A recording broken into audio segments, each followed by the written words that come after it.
ឆ្នាំថ្មីប្រពៃណីខ្មែរថាស្រង់ត្រីស្នេហ៍អញ្ជើញទៅណាឃើញមានយួរស្រង់ដៃកាន់បាច់ការតាស្រង់ជីវ៉ាអាយ៉ាទៅវត្តមែនទេតាស្រង់ជីវ៉ាអាយ៉ាទៅវត្តមែនទេបងសួរប៉ុណ្ណឹងតែក៏មិនឆ្លើយតែធ្វើកាន់តាយអត់ឮទេស្រីឲ្យស្រង់នឹងនួនបាញ់ទិញសំដីតាស្រង់ពីស្អីអាយ៉ាទៅវត្តមែនទេតាស្រង់ពីស្អីអាយ៉ាទៅវត្តមែនទេ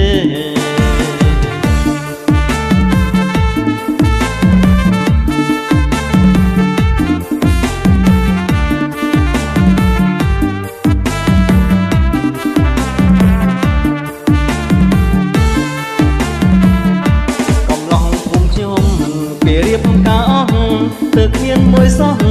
តែនៅទំនេរសតាឲ្យមានគូស័ក្តិសមគ្នាគេនៅតែខ្ញុំទេអាយ៉ាមិនមានសង្សារនៅតែខ្ញុំទេអាយ៉ាមិនមានសង្សារតែចូលឆ្នាំថ្មីបងមានសំណាងជួបត្រង់កល្យានសុខភាពរៀបសារកូនចៅលោកណា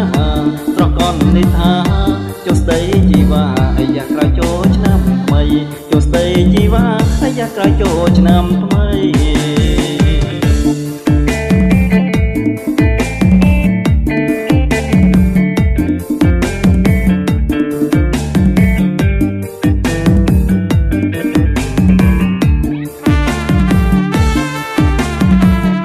កំឡុងភូមិខ្ញុំ